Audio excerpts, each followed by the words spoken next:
الحمد للہ رب العالمین والصلاة والسلام علی سید الانبیاء والمرسلین اما بعد فاعوذ باللہ من الشیطان الرجیم بسم اللہ الرحمن الرحیم الصلاة والسلام علیک یا رسول اللہ وعلی آلک واصحابک یا حبیب اللہ۔ الحمدللہ عز و جل ایک مرتبہ پھر سوال جواب کا سلسلہ لے کر آپ کی حاضر ہوئے ہیں۔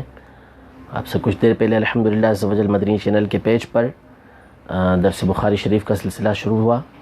آج اس کا پہلا دن تھا۔ انشاءاللہ تبارک و تعالی روز یہ سلسلہ بھی چلتا رہے گا، اور اللہ نے چاہا تو مناسب وقت پر آپ کا یہ سلسلہ بھی سوال جواب کا سلسلہ بھی آپ ہمارے اس پیج پر دیکھتے رہیں گے انشاءاللہ عز و جل۔ پہلا سوال یہ کیا گیا ہے، منصف علی جٹ بھائی ہیں، ان کی طرف سے۔ السلام علیکم۔ وعلیکم السلام ورحمۃ اللہ وبرکاتہ۔ کیا زمین گول ہے؟ ہمارے علماء نے یہ لکھا ہے کہ یہ زمین جو ہے وہ بیضوی صورت کے اندر ہے، یعنی انڈا جو ہوتا ہے اس صورت کے اندر یہ زمین بیضوی صورت کے اندر موجود ہے۔ کیا قضائے عمری کا طریقہ حدیث سے ثابت ہے؟ نبی کریم صلی اللہ تعالیٰ علیہ وسلم کی احادیث سے یہ ثابت ہے کہ آپ علیہ السلام نے یہ ارشاد فرمایا کہ جو نماز سے سویا رہ گیا یا جو بھول گیا تو اس کا کفارہ یہ ہے کہ جب جاگے یا جب یاد آئے تو اس کو ادا کر لے۔ تو ادا کرنے کا حکم یہ احادیث میں موجود ہے۔ باقی فقہائے کرام نے جس کے اوپر بہت زیادہ نمازیں ہیں تو اسے یہ رعایت بیان فرمائی کہ جو فرائض اور واجبات ہیں ان کو جلد سے جلد وہ ادا کر کے نماز کو پورا کر لیں۔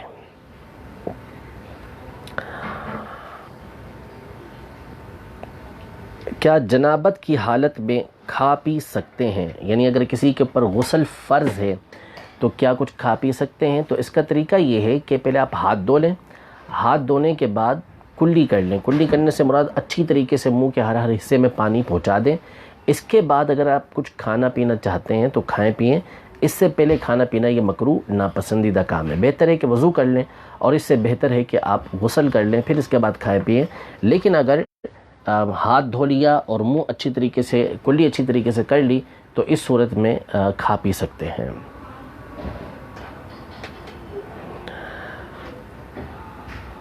واجد علی یہ انہوں نے ایک حدیث مبارکہ بیان کی ہے، عربی اور اس کا اردو دونوں متن لکھا ہے کہ حضرت انس بن مالک رضی اللہ تعالیٰ عنہ روایت کرتے ہیں کہ جب کبھی حضرت عمر رضی اللہ عنہ کے زمانے میں قحط پڑتا تو حضرت عمر رضی اللہ تعالیٰ عنہ عباس بن عبد المطلب رضی اللہ تعالیٰ عنہ کے وسیلے سے دعا کرتے اور فرماتے کہ اے اللہ، ہم پہلے تیرے پاس اپنے نبی کریم صلی اللہ علیہ وسلم کا وسیلہ لایا کرتے تھے تو پانی برساتا تھا، اب ہم اپنے نبی کریم صلی اللہ علیہ وسلم کے چچا کو وسیلہ بناتے ہیں تو ہم پر پانی برسا۔ حضرت انس رضی اللہ تعالیٰ عنہ نے کہا کہ چنانچہ بارش خوب ہی برسی۔ تو بالکل ٹھیک حدیث مبارکہ ہے، لیکن اس کا مطلب یہ نہیں ہے کہ نبی کریم صلی اللہ تعالیٰ علیہ وسلم کا وسیلہ طلب نہیں کیا جا سکتا۔ طبرانی شریف کی حدیث مبارکہ موجود ہے جس میں حضرت عثمان بن حنیف رضی اللہ تعالیٰ عنہ نے ایک شخص کو وہ دعا تعلیم کی سکھائی کہ جو نبی کریم صلی اللہ تعالیٰ علیہ وآلہ وسلم نے نابینا کو سکھائی تھی، جنہوں نے حضور علیہ السلام کے وسیلے سے اللہ تبارک و تعالیٰ کی بارگاہ میں دعا کی تھی تو اللہ تعالیٰ نے ان کو آنکھیں لوٹا دی تھیں۔ تو نبی کریم صلی اللہ علیہ وسلم کے وصال ظاہری کے بعد حضرت عثمان غنی رضی اللہ عنہ کے دور میں حضرت عثمان بن حنیف رضی اللہ تعالیٰ عنہ نے یہی دعا ایک شخص کو سکھائی تو اس کی بھی حاجت پوری ہو گئی۔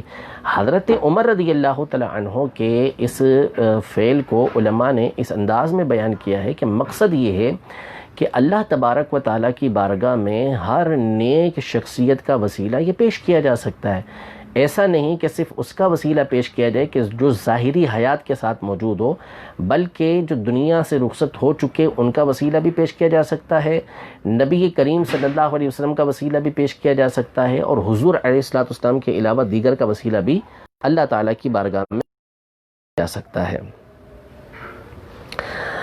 17 تاریخ کو روزہ رکھتے ہیں کہ اس دن کو مولا علی کا دن کہتے ہیں، کیا یہ صحیح ہے؟ میرے علم میں نہیں ہے کہ حضرت علی رضی اللہ تعالیٰ عنہ کا اس سے کوئی تعلق ہو کہ 17 تاریخ کو روزہ رکھنا حضرت علی رضی اللہ تعالیٰ عنہ سے کسی چیز آپ نے ارشاد فرمایا ہو یا آپ کے دن سے 17 تاریخ کو کوئی تعلق ہو، یہ میرے علم کے اندر نہیں ہے، لیکن اگر کوئی اور وجہ نہیں ہے تو مسئلہ نہیں ہے، رکھ سکتے ہیں 17 تاریخ کو روزہ۔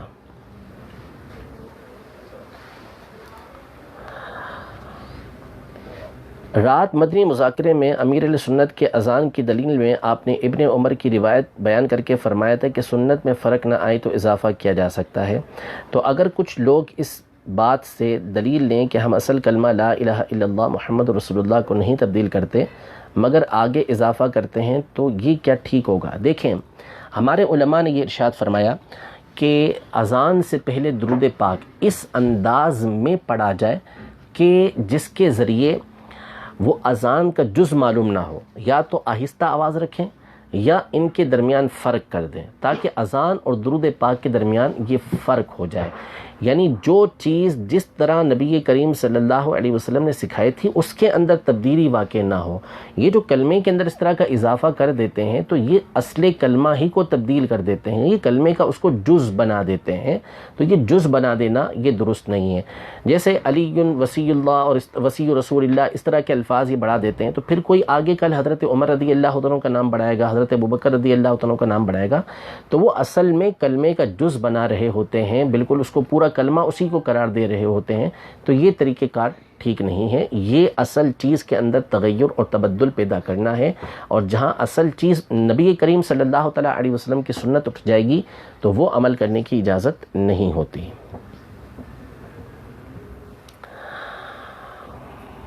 السلام علیکم ورحمۃ اللہ وبرکاتہ، اللہ پاک آپ کو مدینہ دکھائے، آمین۔ عرض یہ تھی کہ سجدہ تلاوت کسی پر واجب ہے اور جو سننے کی نیت سے نہیں بیٹھا، مسجد سے باہر ہے، اس کے کان میں آیت سجدہ کی آواز آ جاتی ہے تو کیا حکم ہے؟ اس کے اوپر بھی سجدہ تلاوت واجب ہوگا، البتہ واجب اس وقت ادا اس کو اس وقت کرنا ہوگا جب اسے معلوم ہو جائے کہ میں نے سجدہ تلاوت سنا ہے، اس کو بتا دیا جائے کہ آپ نے آیت سجدہ سنی ہے لہذا آپ کے اوپر سجدہ تلاوت واجب ہے، ادا اس کو کرنا ہوگا۔ علم ہونا اس کے لیے شرط نہیں ہے کہ اس کو معلوم نہیں تھا کہ سجدہ تلاوت اس نے سنا ہے یا نہیں سنا۔ حمزہ بیٹا ادھر چلے جاؤ، جاؤ، شاباش، سب ڈسٹرب ہو رہے ہوں گے، جاؤ، شاباش۔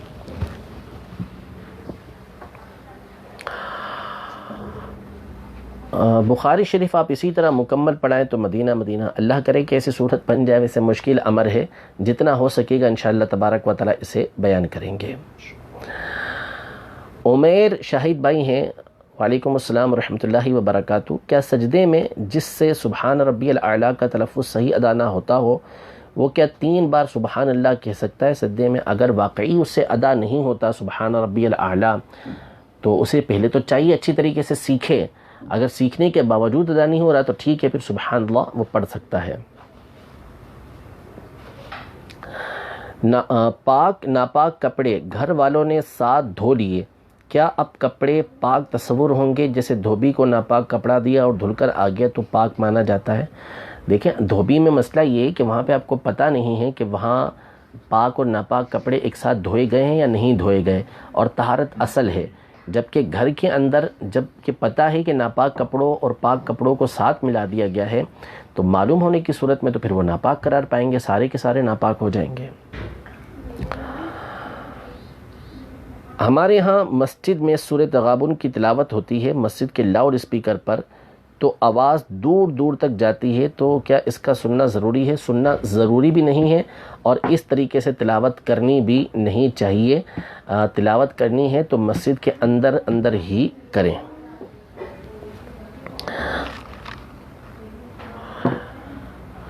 جاوید جینی بھائی ہیں، سوال کر رہے ہیں کہ نائی کا کام کرنا کیسا؟ اگر اس میں وہ داڑھی نہیں موڑتا، نہ ایک مٹھی سے کم کرتا ہے، نہ ہی وہ عورتوں جیسے مردوں کے بال بناتا ہے، یعنی کوئی ناجائز و حرام کام اس کے اندر نہیں کرتا، تو پھر اس کا نوکری کرنا جائز ہے۔ مثلا خط بنا دیتا ہے یا بال سیٹ کر دیتا ہے تو ایسے کام کرنا اس کے لیے جائز ہے۔ رحیم رحمان بھائی ہیں، عبدالرحمان بھائی، یہ فرما رہے ہیں کہ حضرت آنکھوں میں سے پانی نکلنے سے وضو ٹوٹ جاتا ہے؟ ہر پانی نکلنے سے نہیں ٹوٹتا، بلکہ دکھتی آنکھ، یعنی آپ کو کوئی مرض ہے جس کی وجہ سے آنکھ دکھتی ہے اور اس سے پانی نکلتا ہے تو وہ پانی ناپاک ہوتا ہے کہ اس کے اندر خون یا پیپ کی آمیزش ہوتی ہے، جس کی وجہ سے آپ کا وضو ٹوٹ جاتا ہے۔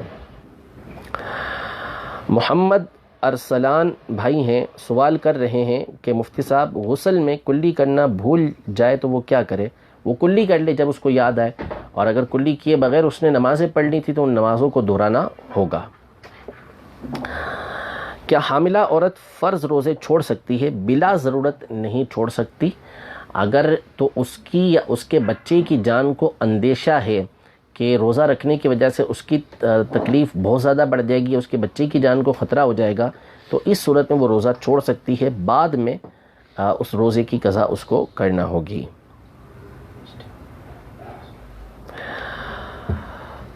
مفتی حسان اتاری بھائی، وہاں آپ کی آواز بہت کم تھی اور یہاں صحیح ہے۔ انشاءاللہ کل کوشش کریں گے کہ ایسی جگہ پر بیٹھیں کہ جہاں آپ کو آواز ٹھیک آ سکے۔ اصل میں مائک بھی تھوڑا تبدیل تھا تو اس سے بھی تھوڑی پریشانی ہوئی ہوگی، انشاءاللہ کل یہ پریشانی دور ہو جائے گی۔ پہلا دن تھا، بہت سارے تجربات ہوئے ہیں، اور پہلے دن کے اندر جو ہے وہ یعنی پہلا دن اس اعتبار سے بھی تھا کہ کبھی اس طرح کا تجربہ ہوا نہیں کہ جو ہے نا وہ لائیو اس طرح بخاری شریف پڑھانا ہو۔ بخاری شریف پڑھانا تو ایک عرصہ ہو گیا پڑھاتے ہوئے، لیکن لائیو اس طرح پڑھانا اور پھر عوام کو سمجھانا یہ ایک نیا تجربہ تھا۔ یعنی علماء کو سمجھاتے ہوئے بہت ساری باتیں فقط اشاروں کے اندر ہوتی ہیں، اور بہت ساری باتیں موجود ہوتی ہیں کہ جو ان کو بتائی جاتی ہیں، جبکہ عامت الناس سامنے ہو، عوام سامنے ہو، تو پھر ان کے لحاظ سے گفتگو کرنا یہ ضروری ہوتی ہے۔ بہت بڑی بڑی باتیں کر کے تو روب تو جم جاتا، لیکن ظاہر ہے کہ سامنے والوں کو کچھ بات سمجھ نہ آتی تو پھر جو مقصد تھا وہ ختم ہو جاتا۔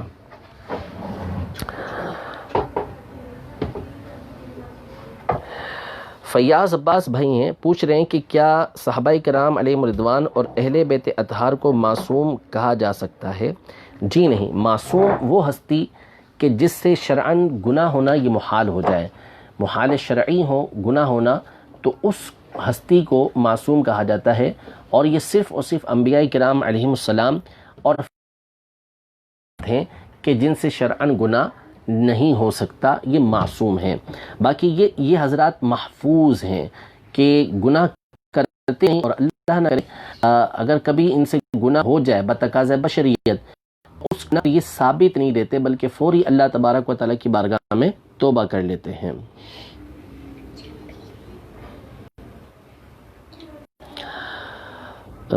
سجادہ سید صاحب ہیں، یہ کئی مرتبہ اس حوالے سے سوال چکے ہیں کہ کریم وغیرہ سے اقساط میں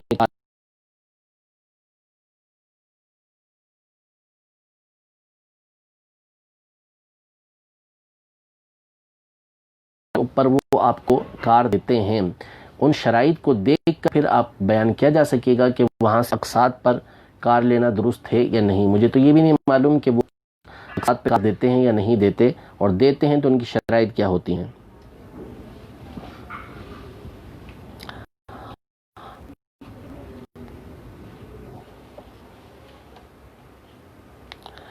حنفی عادل احمد بھائی ہیں، کہہ رہے ہیں درس بخاری یوٹیوب پر ہونا چاہیے۔ انشاءاللہ اس کو اپلوڈ کر دیا جائے گا یوٹیوب پر، مفتی حسان اتاری کے نام سے ہمارا چینل ہے، وہاں آپ اس کو اگر سننا چاہیں گے تو سن سکیں گے انشاءاللہ عز و جل۔ سلام، کیا جانور وغیرہ کی پکس بنا سکتے ہیں؟ جی نہیں، پکس اگر تو صرف موبائل کے اندر ہے یا ڈیجیٹل کیمرہ ٹھیک ہے، لیکن پرنٹ آؤٹ کسی بھی جاندار کی تصویر کا نکالنا اس کی شرعاً اجازت نہیں ہے۔ موبائل میں موجود قرآن کو اب بے وضو کی حالت یا جنابت پر چھو سکتے ہیں؟ نہیں جی،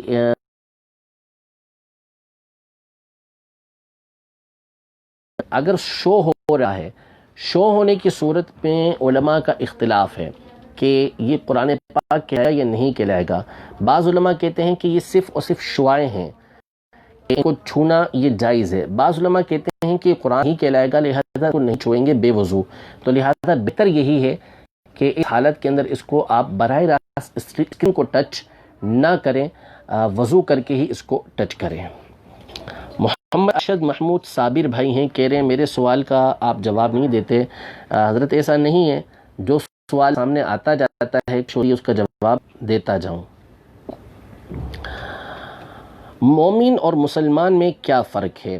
اگر آپ اقوال فیس بک دیکھنا چاہیں تو پھر بہت سارے فرق آپ کو مل جائیں گے، ورنہ علماء نے یہ لکھا ہے کہ مومن اور مسلم ان کا مصداق ایک ہی ذات ہے، یعنی ایک ہی ذات کو مسلم اور ایک ہی ذات کو مومن کہا جاتا ہے۔ قرآن پاک میں اللہ تبارک و تعالیٰ نے حضرت لوط علیہ السلام کی قوم کے اوپر، ان کی قوم پر جو فرشتے عذاب لے کر آئے تھے، تو انہوں نے یہ کہا تھا کہ فَأَخْرَجْنَا مَنْ كَانَ فِيهَا مِنَ الْمُؤْمِنِينَ، کہ ہم اس بستی کے اندر جو مومنین ہیں ان کو نکال لیں گے۔ پھر آگے اس میں ہے فَمَا وَجَدْنَا فِيهَا غَيْرَ بَيْتٍ مِّنَ الْمُسْلِمِينَ، کی گھر ملا، یعنی لوط علیہ السلام کا گھر۔ تو یہاں ان کو مومن بھی کہا گیا، مسلم بھی کہا گیا ہے، تو مصداق کے اعتبار سے مسلم اور مومن ایک ہی ذات ہوتی ہے۔ البتہ بعض اوقات یہ فرق کیا جاتا ہے کہ جو ظاہری احکام ہوتے ہیں، جیسے نماز کا ادا کرنا، یہ تمام کے تمام جو ظاہر اسلام کے دیتے ہیں، ان کے اعمال ہیں، جیسے نماز کو فرض ماننا، نبی کریم صلی اللہ علیہ وسلم کا اعتقاد رکھنا، ان تمام کے اوپر ایمان کا اطلاق کرتے ہیں، ان کو ایمان کہہ دیتے ہیں۔ ورنہ ذات کے اعتبار سے جو مسلم ہوتا ہے اور جو مومن ہوتا ہے اس کو مسلم کہا جاتا ہے۔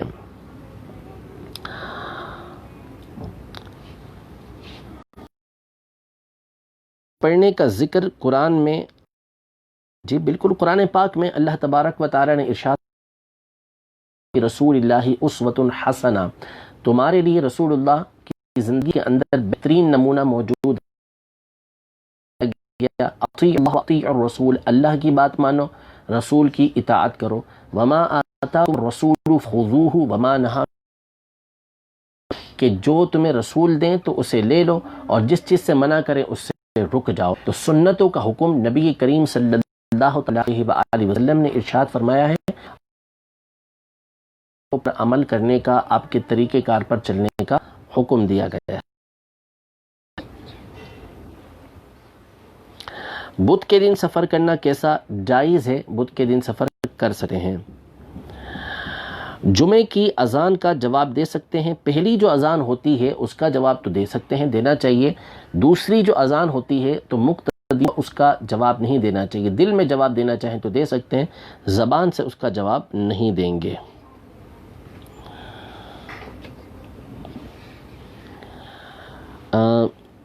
کورونا وائرس کے ڈر کی وجہ سے مسافہ ترک کرنا کیسا؟ ڈرنا تو نہیں چاہیے، اللہ تبارک و تعالیٰ پر توکل رکھنا چاہیے۔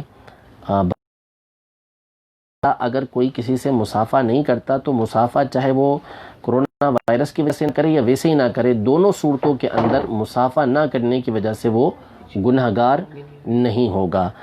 لیکن یہ کہ اس سے کسی کی دل آتی برال نہیں ہونا چاہیے، سے آپ اپنے آپ سے روکیں۔ حمزہ آپ ہو گئے؟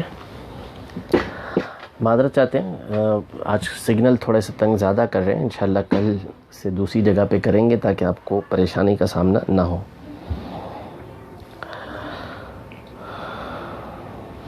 کیا آیت یا اجوا نام رکھ سکتے ہیں؟ آیت نام تو رکھنے سے علماء نے منع فرمایا ہے، کہ ہمارے یہاں آیت کا مطلب قرآن کی آیت ہی ہوتا ہے، اور اجوا نام بہرحال رکھ سکتے ہیں۔ پینٹ شرٹ پر نماز پڑھنا کیسا؟ پینٹ شرٹ پہن کر نماز پڑھ سکتے ہیں، بیٹا نیچے اترو، نیچے اترو یوشا، بش جلدی سے بیٹا۔ پینٹ شرٹ پہن کر نماز پڑھ سکتے ہیں، لیکن بہتر یہ ہے کہ شرٹ کو ان نہ کریں، اور شرٹ باہر نکال کر آپ اسے پڑھیے۔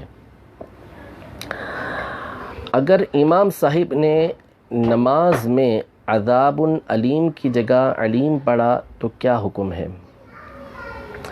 نماز تو بہرحال ہو جائے گی ان کی، کیونکہ اس سے تھوڑا سا معنی بن سکتا ہے، معنی فاسد ہوتا نہیں ہے۔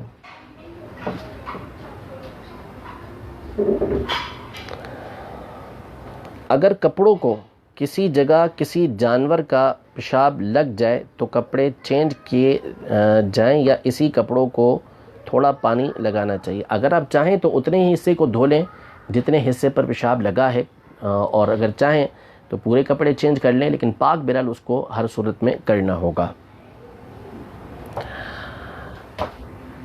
چیئر پر بیٹھ کر نماز کا بتا دیں، سجدہ کیسے کریں چیئر پہ بیٹھ کے، اور زمین پہ جا نماز بچھا سکتے ہیں کیا؟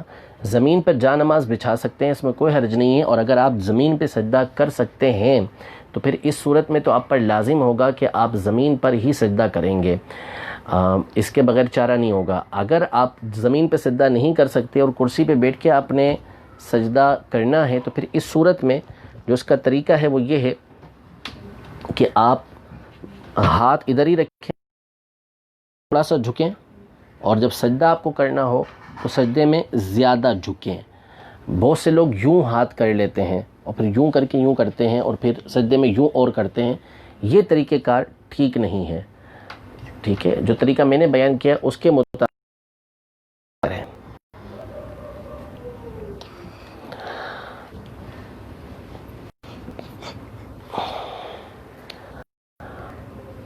ہم لوگ نہیں دیکھ پائے آپ کا بخاری شریف کا، یہ پیج پہ مل جائے گا، پیج پر موجود ہے، وہاں پر آپ دیکھ سکتے ہیں، ادھر جاؤ۔ درود پاک اتنی آواز سے پڑھنا ضروری ہے کہ کانوں تک آواز آئے۔ کوئی بھی کام جو پڑھنے کا ہو اس کے لیے ضروری ہے کہ اتنی آواز ہونی چاہیے کہ آپ کے کانوں تک آپ کی آواز یہ پہنچ جائے۔ کیا مغرب کے بعد ناخن یا غیر ضروری بال اتار بالکل جائز ہیں، اس میں کوئی حرج نہیں ہے۔ ناخن کے حوالے سے لوگ یہ سمجھتے ہیں کہ رات میں ناخن نہیں کاٹ سکتے، حالانکہ نہیں۔ امام ابو یوسف رحمۃ اللہ تعالی کا قول فتاوی عالمگیری کے اندر موجود ہے۔ جب آپ سے خلیفہ نے یہ پوچھا کہ رات میں ناخن کاٹ سکتے ہیں تو آپ نے فرمایا خیر ہے اور خیر میں تاخیر نہیں کرنی چاہیے، لہذا اگر کسی کے ناخن بڑے ہوئے ہیں اور رات کا وقت ہے تو رات کے وقت بھی ناخن کاٹ سکتا ہے۔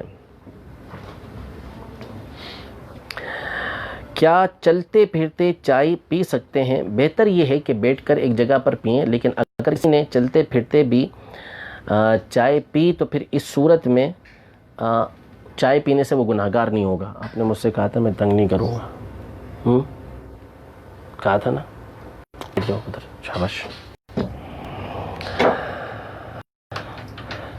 سجاد حسین بھائی یہ پوچھ رہے ہیں کہ مفتی صاحب کیا بیڈ یا چارپائی کے سامنے نماز پڑھ سکتے ہیں؟ یہ بہت سوال آتے ہیں ہمارے پاس، دارالفتہ میں بھی سوال آتے ہیں، فیس بک پر بھی بہت سوال آتے ہیں کہ بیڈ اور چارپائی کے سامنے لوگ نماز پڑھنے کا پوچھتے ہیں۔ دیکھیں خالی بیڈ یا خالی چارپائی کے سامنے تو نماز پڑھنے میں کوئی مسئلہ نہیں ہے، اس میں کوئی اصلاً حرج نہیں ہے۔ ہاں کوئی اس پہ سویا ہوا ہے اور اس کا رخ اس کا چہرہ آپ کی طرف ہے تو پھر یہ ممانعت بنتی ہے کہ کسی کے چہرے کے سامنے نماز نہیں پڑھ سکتے، اور اگر اس نے چہرہ اس طرح رکھا ہوا ہے تو بھی بہتر یہ ہے کہ کسی کے سامنے نماز نہ پڑھے۔ نبی کریم صلی اللہ تعالیٰ علیہ وسلم کا معاملہ یہ جدا تھا کہ سیدہ عائشہ رضی اللہ تعالیٰ عنہا، سیدہ میمونہ رضی اللہ تعالیٰ عنہا کی روایتیں موجود ہیں کہ وہ سامنے موجود ہوتی تھیں، لیٹی ہوتی تھیں، اور نبی کریم صلی اللہ علیہ وسلم نماز پڑھتے تھے، لیکن عام لوگوں کو اس سے گریز کرنا چاہیے۔ حیدر علی بھائی ہیں، وہ سوال کر رہے ہیں کہ کیا گھر میں بیٹوں کو مقتدی بنا کر جماعت کروا سکتے ہیں؟ جی ہاں کروا سکتے ہیں۔ سید شاکر احمد بھائی ہیں، کل ہی انہوں نے سوال کیا تھا اور کل میں جواب دیا تھا، لیکن غالباً سن نہیں پائے تو دوبارہ سوال کیا ہے، اللہ کرے ابھی سن رہے ہوں، کہ اگر چہرے پر سن اسکرین لگا کے نماز ادا کی جائے تو کیا نماز ہو جائے گی؟ جی ہاں، چہرے پر اگر کسی نے سن اسکرین لگایا اور اس کے ساتھ اس نے نماز ادا کی تو اس کی نماز ہو جائے گی، کیونکہ اس میں کوئی ایسی چیز نہیں ہوتی کہ جو نماز سے مانع ہو۔ ملک نادر سیال صاحب ہیں، سوال کر رہے ہیں کہ نفلی روزہ رکھنے کے لیے کیا پہلے فرض روزے کی قضا کرنی ہوگی، اور اگر کسی نے نفلی روزہ رکھا اور اس کے اوپر فرض روزے بھی قضا ہیں تو کیا حکم ہے؟ جائز ہے اس کا روزہ رکھنا، نفلی روزے رکھنا بھی جائز ہے، لیکن بہتر یہ ہے کہ پہلے وہ فرض جو اس کے اوپر موجود ہے قضا اس کو ادا کر لے۔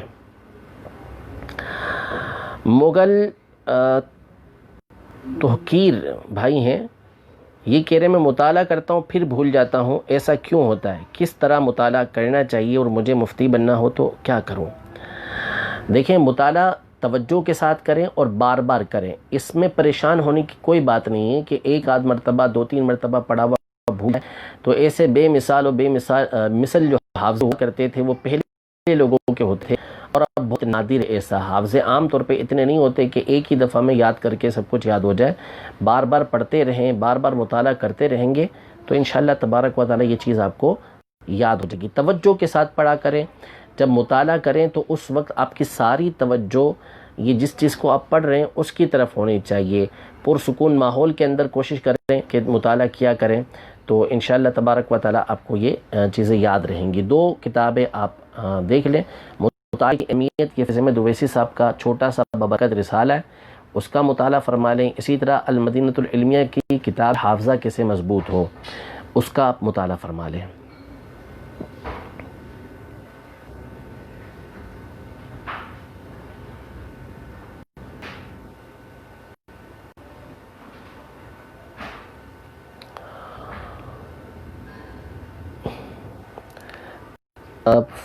سعید احمد بھائی ہیں، پوچھ رہے ہیں کہ فرض کی پہلی 2 رکعتوں اگر صورت رہ جائے اور اگر رکوع میں یاد آ جائے تو واپس لوٹنا کیوں ضروری ہے؟ کیونکہ وہ قراءت کا ایک حصہ ہے. تو قراءت یہ ایک لحاظ سے واجب ہے اور ایک لحاظ سے وہ فرض ہے. تو اس اعتبار سے حکم شرع یہ ہے کہ اس نے لوٹ کر یہ قیام میں واپس آنا ہے.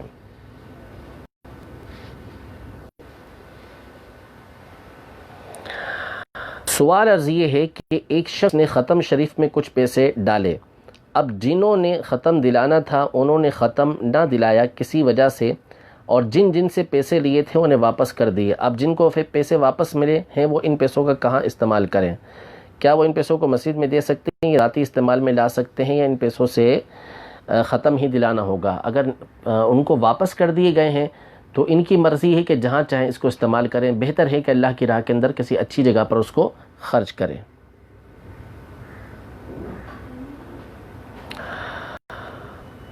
جزاک اللہ. دعائیں دی ہیں بعض بھائیوں نے، اللہ تبارک و تعالی ان کی دعاؤں کو قبول فرمائے.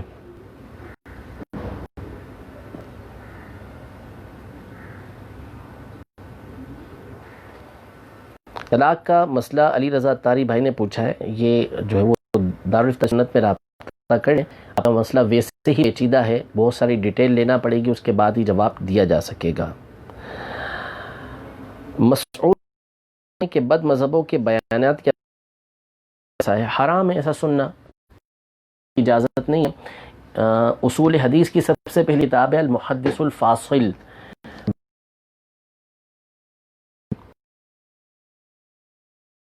حدیث میں مستقل کتاب سب سے پہلی ہے.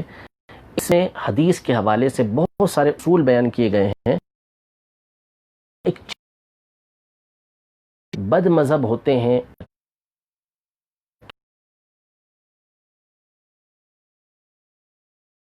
بار بڑے بڑے تابعین کے اقوال نقل کیے ہیں کہ ان ھذا العلم دین فخذوا دینکم، کہ یہ جو علم ہے یہ دین ہے، تم دیکھو کہ اپنا یہ دین کس سے حاصل کر رہے ہو. تو جو ہیں انہی سے علم دین کو حاصل کیا جائے گا. اور یہ اسلامی بھائی اسلامی بہنوں سے کر رہا ہوں، ان سے مذہب کا کلپ سننا یہ شرعاً جائز نہیں ہے، اپنی پر پیش کرنا ہے.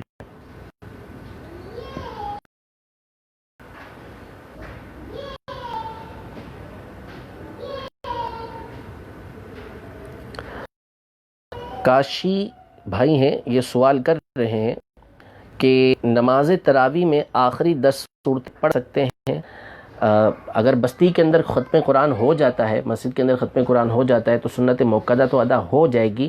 آپ گھر کے اندر اگر 10 صورتیں پڑھتے ہیں تو اس صورت میں 10 صورتوں کے ساتھ آپ کی تراویح ہو جائے گی. بہتر یہ ہے کہ مسجد کے اندر ختم قرآن کو سنیں تو یہ زیادہ اچھا ہے.